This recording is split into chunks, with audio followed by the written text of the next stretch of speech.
aqui a julgar Lava Jato. Não vou avaliar Lava Jato, não é o objeto do julgamento.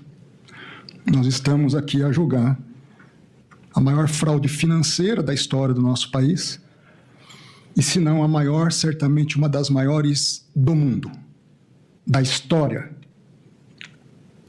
E essa fraude tem algumas peculiaridades. Não é simplesmente um crime do colarinho branco.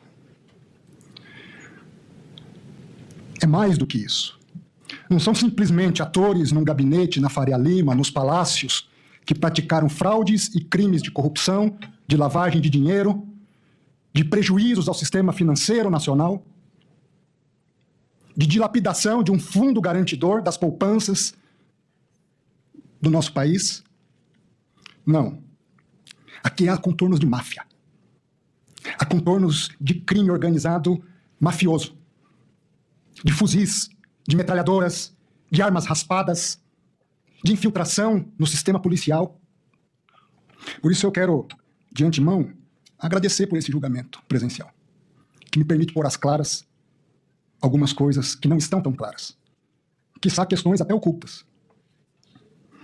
E é interessante porque eu me recordo de uma conversa, ministro Gilmar, com Vossa Excelência, assim que, para ser indicado para o Supremo. Vossa Excelência apontou que para ser ministro do Supremo é preciso ter coragem. E me lembro do que ele respondia à ocasião. Não tenho medo da morte, quanto mais de ser ministro de um tribunal.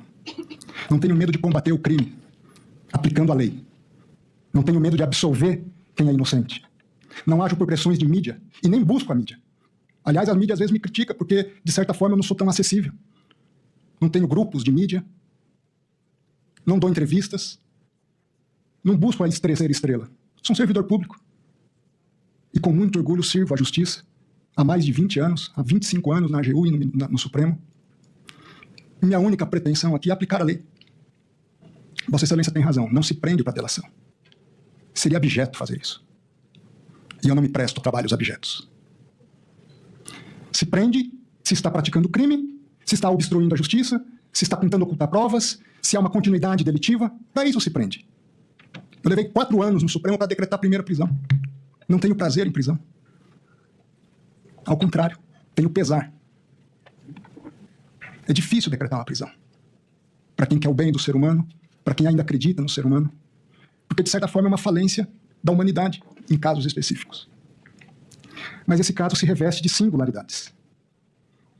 E eu queria apontar algumas 5 singularidades, antes de adentrar em questões específicas, sobre possíveis vazamentos.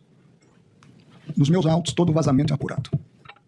Já teve policial federal afastado por vazamento. Aliás, segundo me disseram, não sei se é verdade, caso inédito de apuração com resultado. Ao mesmo tempo, quando havia risco de vazamento na CPI, eu imediatamente mandei devolver o material para a Polícia Federal, para evitar vazamentos. Sobre transferências de presos. Eu me lembro, foi um choque para todos nós, a morte do Sr. Felipe Mourão, conhecido como Sicário. Me custou acreditar no homicídio. Infelizmente, eu tive que ver a cena, uma cena dura, doutora Cláudia, ver um ser humano tirando a própria vida. Lamentável, mandamos investigar, ministro Cássio, com a suspeita de que pudesse ter sido uma queima de arquivo, alguma coisa do tipo. Mas todos os indicativos até agora da Polícia Federal indicam que não foi isso, que foi um ato voluntário dele. As razões nós não sabemos ao certo, mas não há um elemento de instigação que tenha sido verificado para a prática de um ato tentatório contra a própria vida. Naquele momento, a Polícia Federal, muito preocupada, entra em contato com o meu gabinete, comigo. Como nós não sabíamos o que se sabia, ministro Cássio, que havia envolvimento de um crime organizado pesado, uma turma com sicário, com policiais federais infiltrados na organização criminosa, com um grupo de hackers ainda todos desconhecidos, era com o risco da integridade física de Daniel Vorcana.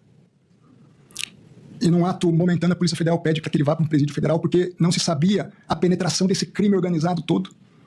Às vezes é uma comida envenenada, às vezes é uma água, e se apaga uma pessoa ou se apaga um arquivo. Tomei a decisão única e exclusivamente para preservá-lo naquele momento. Uma decisão dura, não dá para o presídio federal.